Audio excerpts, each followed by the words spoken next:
Musta mga kabikers? Gumagawa nga ako ng pandesal alas 6 ng hapon.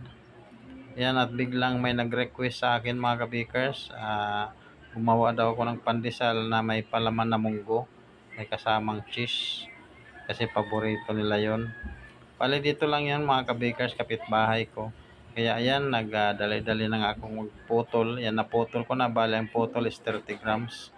Yan, pinakita ko na din yung ating munggo. Ito yung ready, ano na yung munggo na yan. Nabili ko lang yan sa mga bakery supply namin. Yung mga nag-supply sa amin ng mga harina, doon din ako bumili yan. At saka gumamit din ako dito ng cheese mga kabakers. Bali, pinagsama ko lang. Bali yan. Ayan, ganito lang ako naglagay ng kanyang palaman. Saka kung gusto nyo yung malaman yung timpla ng aking dough, ilalagay ko na lang sa description yung kabuuan ng ingredients niyan mga kabakers. Bali, kalahating kilo yan siya. So ayan, ganyan ko lang siya pinigura mga kabakers. Ayan, pagkatapos patuloy lang tayo kasi linagay natin dyan sa may breadcrumbs natin. So ayan mga kabakers, napakasarap nitong recipe ko ng pandesal dahil napakalambot nito. Sa katunayan, palaging ubos yan. Halos wala tayong magawang breadcrumbs. Yan, tuloy-tuloy lang tayo mga kabakers sa pagfigura ng ating munggo cheese pandesal. Napakasarap niyan kasi doble na nga yung palaman niya. At so natapos na nga ako magfigura. Yan, linagyan ko na siya ng breadcrumbs. Yan, ganyan lang paglagay ko ng breadcrumbs mga kabakers. Medyo malaki siya kasi order na yun siya. 6 pesos yung isa. Sa katabi lang namin ito mga kabakers kasi tamang-tama daw maulan. Gusto nilang kapihan. Nakatikim kasi sila ng ginagawa kong munggo bread. Kaya nag-request sila kung pwede daw gamitin sa pandesal. Kaya yan, gumawa ako para to sa kanila. Shout out sa iyo. Alam kong mapanood mo tong video. So ayan mga kabakers, nagpatuloy lang tayo dyan sa paglagay sa ating tray. Bali 20 piraso. Bali 20 piraso yan mga kabakers sa isang tray. Kasi medyo malaki siya. Kaya 20 piraso lang. Bali ang order niyan is 30 pieces lang. Kaya isinabay ko na doon sa paggawa ko ng pandesal. Hindi na ako gumawa ng masa ng panibago. Bali doon lang ako nagkuha kasi pandesal din naman yung request nila na may palaman na munggo saka lagyan daw ng cheese. So yan, bali kalahating kilo yan kung yung nagawa ko. Saka papalsahin ko yan siya ng overnight mga kabakers. So yan, paalsahin lang 10 natin hours later. overnight. Yan, pakalipas mga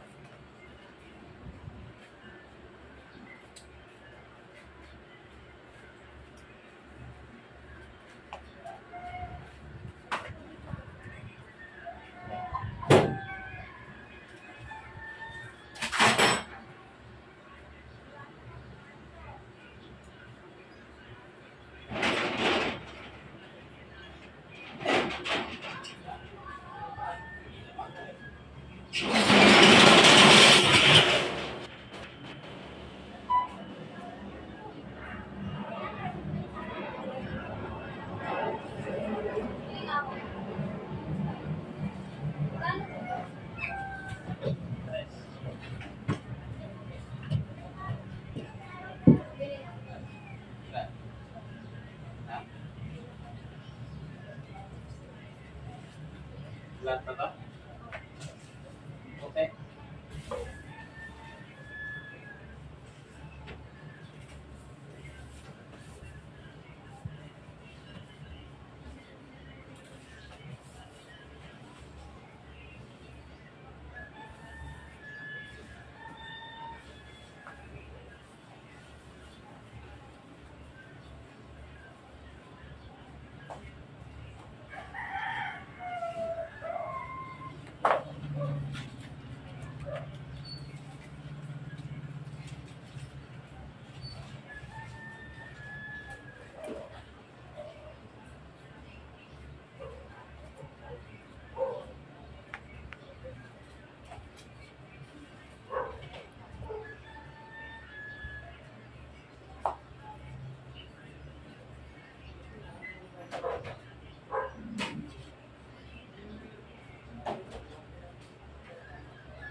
So yan mga ka-bakers, bali yan mga kaganapan bago ako nagluto nitong pandesal. Pagbukas ko pala yun, naglinis ako doon. Pero habang nilinis ako, yan nakapagluto na ako ng pandesal ko na pangbenta. At yan na, nabintahan na tayo. So habang naghihintay tayo ng ating salang na pandesal, yan, i-slice mo muna yung egg pie kasi naubusan tayo ng tinapay mga ka-bakers.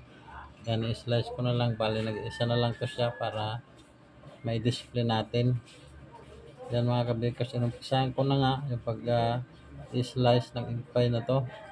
Yan, bali ang isang piraso niyan ay 10 slice. Bali yung bintahan ko niyan ay 18 pesos naman per slice.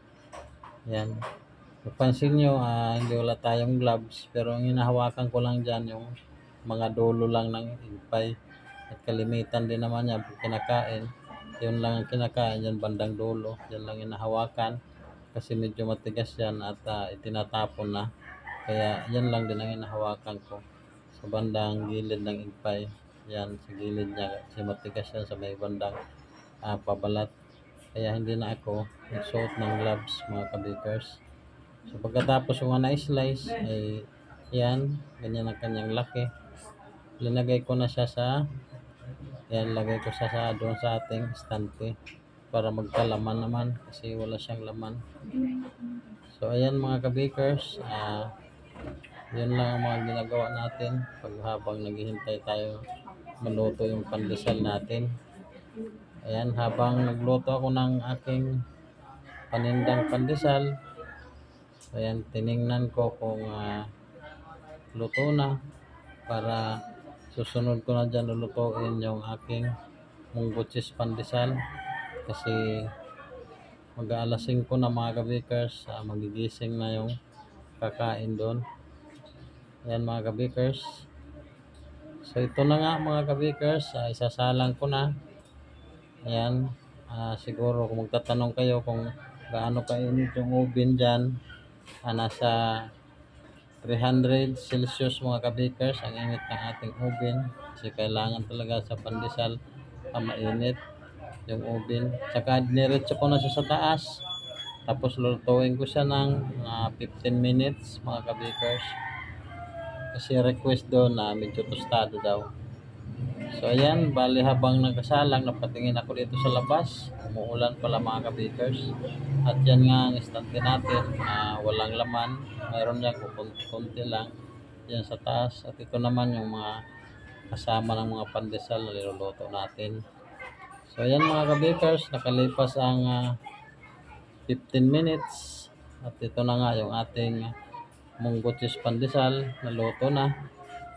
So ayan mga ka-bakers, titingnan na lang natin maya maya pag medyo malamig na yung kanyang loob. So kasi mayroon yan munggo tsaka cheese, yun siya mga ka-bakers. Yan, nabawasan na nga siya kasi kinainan na. So bali yung iba na lang yan natin, bibigay natin. Yan, napakaganda niyan mga ka-bakers, napakalambot. Ito nga pala ang loob ng ating munggo cheese pandesal. So ayan, moist siya, tsaka yung munggo, kung mapansin nyo hindi nyo maano ang cheese kasi natunaw siya, kaya ganyan siya, pero Yan o, basa yung loob ng ating pandesal. Yung moist siya kasi dahil yan doon sa cheese. So yan mga ka-bakers, sana nagustuhan nyo tong video. Kung nagustuhan nyo, huwag kalimutan like, share, subscribe na din para updated pa kayo sa mga video natin na gagawin. Bye bye!